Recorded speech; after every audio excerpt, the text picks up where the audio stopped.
G'day, it's a Saint here on Williams Kensington 25's channel. Here we are in Oxford Street. There's Oxford Street.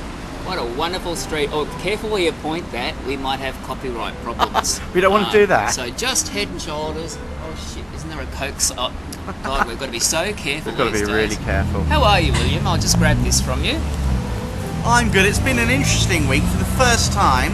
And don't forget, I love YouTube. I'm a great supporter of YouTube. I put a lot of time into YouTube, but for the first time, YouTube has taken down a video that I filmed on Sunday. It was the fireworks at the end of Australian Idol.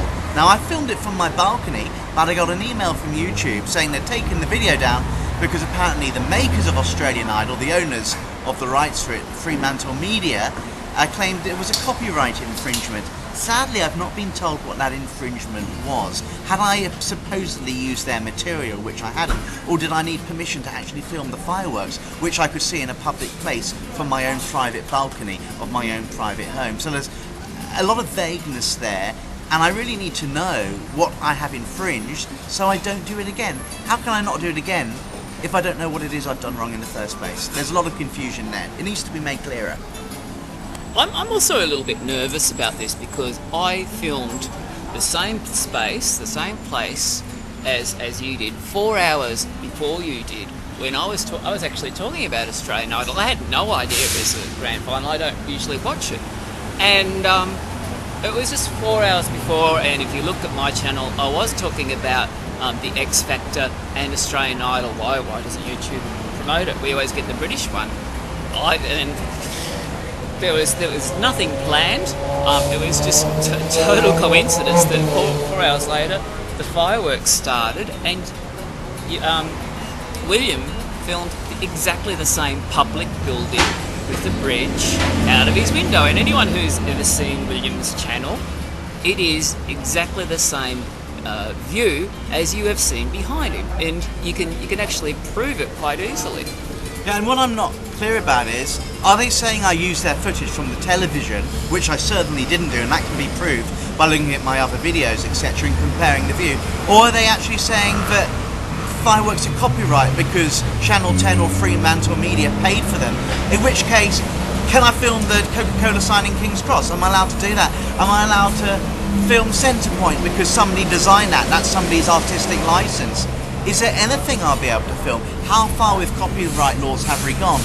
But the main thing that concerns me is I have not been told exactly what copyright law I have infringed. And to not do it again, I need to know what I've done wrong. And unless it's clear, how can we really properly know the rules and what we're breaking? We need to know how far it's gone and what we're doing wrong. Now, if this is really from Fremantle Media, if it is Fremantle Media that has complained, on the sidebar here, you'll have a link to the producers of Fremantle Media. It's the producer of Australia. His name is Tin Lucas, who used to be the producer of Big Brother. We'll put the link there to email the producers, and we'll also put the email address, and ask them, please explain why we cannot film the Opera House. And please explain what is the difference between a private function and an open space that we're not allowed to film a public space, and how can you own a fireworks when it's the air is everybody's? And I think there is quite a few please explains here, and also in terms of goodwill and public relations. What Kensington has done, and I think I did before, we didn't even know we were both doing it, we were actually promoting Australian Idol, and to take away this opportunity of promotion, they've actually, the karma of this is really toxic, bad karma. Please explain Fremantle Media, if it is Fremantle Media. I totally agree. What we really need is the situation to be clarified so we know what our rights are. I don't want to infringe anybody's copyright or infringe on their property or anything like this.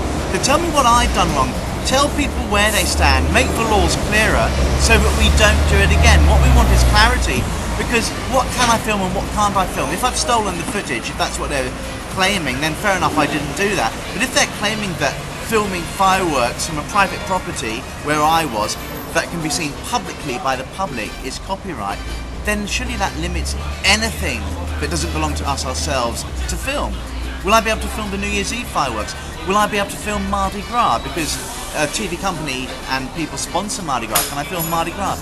Where does it end? So please tell me my rights. Tell all the viewers out there our rights so that we know what we can't do and what we can do. But when we do supposedly infringe copyright, tell us exactly what area of copyright we have infringed. And you just heard the bus in the background here. I hope you heard what he said there. To Stan, who won Australian Idol, congratulations, fantastic performance. I saw it later on YouTube. I don't usually watch Australian Idol, but through all of this, yes, I did get to watch it. Fantastic. You know, maybe if we sort this out, Fremantle Media, maybe we might start watching Australian Idol. But at the moment, there's bad karma going on here, you know. It's true, and this is not an attack on Fremantle Media or Channel 10 or Australian Idol. A lot of people watch Australian Idol. Congratulations to Stan. I've always been a great fan of Neighbours, so I do love you, Fremantle. But it's just this issue. All I'm asking for is clarity to know the situation, not attacking you, not criticising you. Just please clarify what's going on. Thanks very much. Talk to you soon.